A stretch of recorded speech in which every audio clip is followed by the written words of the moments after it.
Thank you for joining us this afternoon.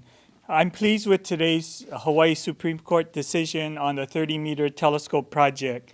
It affirms the Board of Land and Natural Resources' decision to authorize the issuance of a Conservation District use permit for the 30-meter telescope project.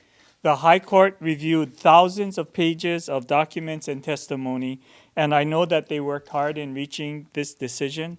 Ultimately, the board's process was fair, and the court's decision will allow Hawaii to continue to lead the world in astronomy. The court ruled today that the Land Board met its duties as trustees of the public trust for the lands of Maunakea, that the use of the land by TMT is consistent with conservation and in furtherance of the self-sufficiency of the state.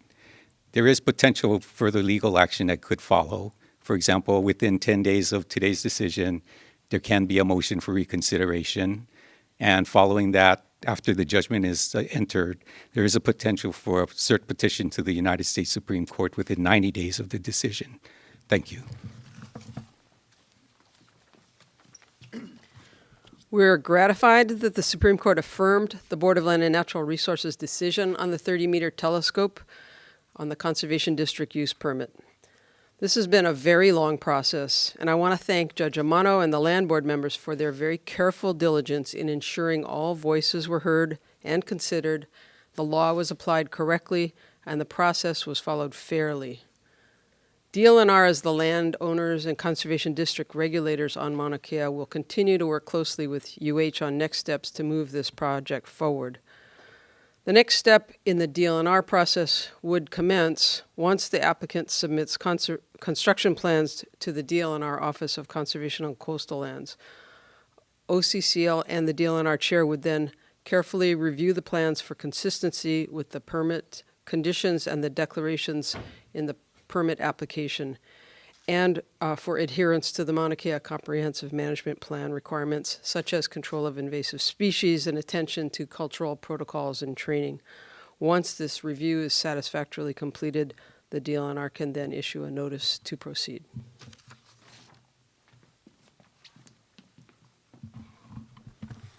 The University of Hawaii is pleased with the State Supreme Court's decision to approve the Conservation District use permit for the 30-meter telescope. We will ensure that the project is accomplished appropriately and with deepest respect for the awesomeness that is Mauna Kea. TMT will not only represent a major advance in humankind's knowledge of the universe, it will have tremendous positive educational and economic impact for the people of Hawaii Island and the entire state. UH stands firmly committed to collaborative stewardship that demonstrates Mauna Kea as an inspiring and harmonious global model for culture, education, the environment, and groundbreaking scientific discovery. And with that, we'll open it to questions. I'm not sure who this is for, perhaps the governor, perhaps Chair Case. If there are protesters or protectors on the mountain, once again blocking the road up to the summit, is there a plan in place to address that and to allow construction, assuming it goes through, to proceed? Certainly, I'm committed to ensuring that everyone's rights are represented and protected. So clearly, from the protesters' perspective, their right to be able to protest the project. But I am also committed to ensuring the rule of law and that those who are granted a permit will be ensured access to the mountain so they can implement.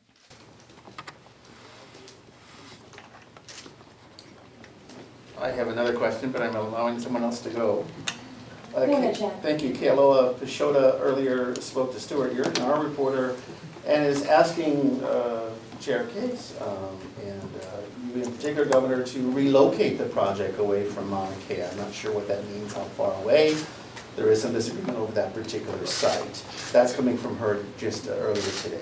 Well, certainly I think the next steps, as Chair Case had presented, was for the project team to submit construction plans, and she would assure that all of the requirements and conditions of the permit be fulfilled prior to taking that next step. Is it possible that there might be another location other than the one that's favored? Well, we'll have to see what happens with the project, certainly. I have a question for Chair Case. Is there any timeline for when those permits need to be issued and when they could be approved? Any idea of a timeline there? The timeline doesn't start until the construction plans, until the decision is final, and then construction plans review process would have a maximum time period of 2 years following that.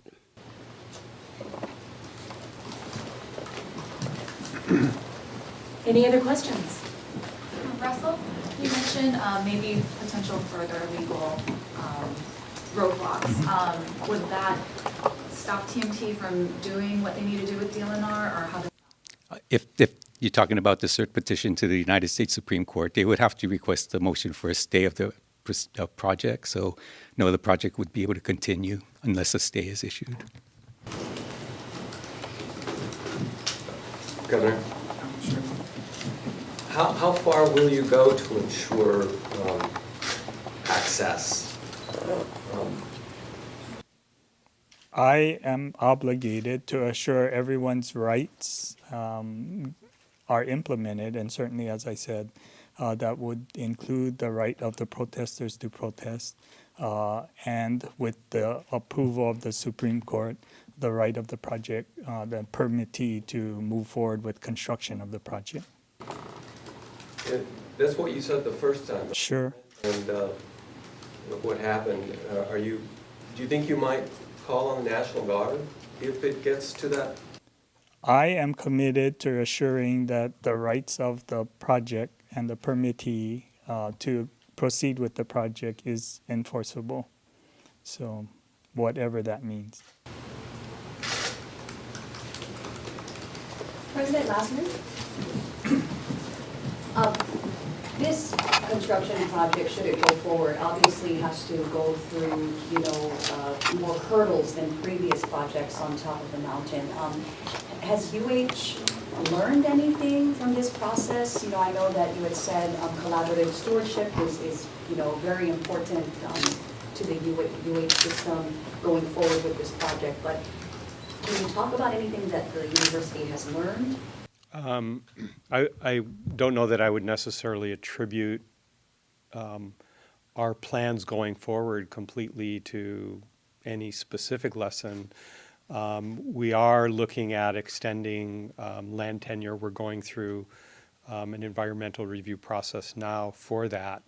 And as part of it, our expectation is that other observatories will be required to agree to subleases more like the TMT sublease, which includes substantial lease rent that supports stewardship of the mountain, substantial community benefits package that supports education on the island and prepares students for STEM careers, a workforce pipeline, so a number of benefits such as that. We're also looking forward to building in a stronger cultural component to the visitor experience and others who go up the mountain with a different kind of visitor information station than what we have today, one that honors Hawaiian culture, traditions, and indigenous knowledge, Ike Hawaii. And I think redoubling our efforts on stewardship, particularly some of the work that we've committed to and is underway on decommissioning, as well as managing traffic on the mountain to reduce impact of vehicles, especially private vehicles. And we are in the process of developing administrative rules. We're about midway through that now. Chair Case.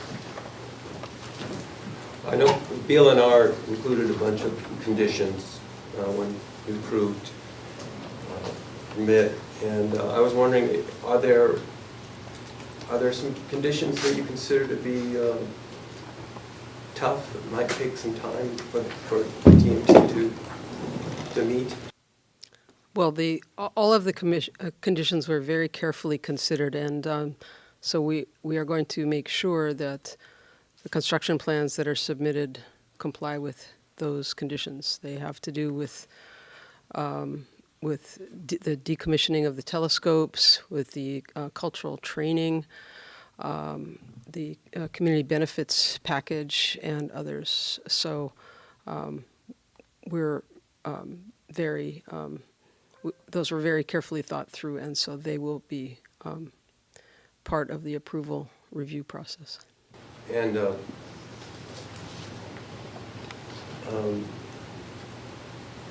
2 years, they have 2 years to meet those conditions. But how long do you estimate it? Well, for example, the decommissioning process, the condition is 3 decommissioned by the time the telescope is construction is completed, and 2 more by the end of the lease term, current lease term.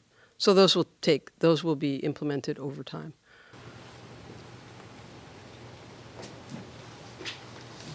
Any other questions? One last question for the governor, if I may. There's been a bit of a black eye in terms of Hawaii as a place to do business, particularly this important scientific work on top of Mauna Kea. What message do you think the court has sent to the broader world regarding astronomy and business in Hawaii? I think the court ruling really focused on ensuring that our administrative processes are fair to all of the parties involved. And it is a statement that the land board did establish a fair process that allowed all voices on this issue to be heard, that Judge Amano had, in administering the contested case hearing, had heard from all parties and rendered a decision that was consistent with our Constitution and the laws of the state of Hawaii. And so clearly, going through the process does take time in this case because of the 2 decisions involving the Supreme Court. It definitely took longer than most. But I continue to, when I speak with the proponents and those involved with the project, keep them focused on the fact that this project is unique. There's not another one like it.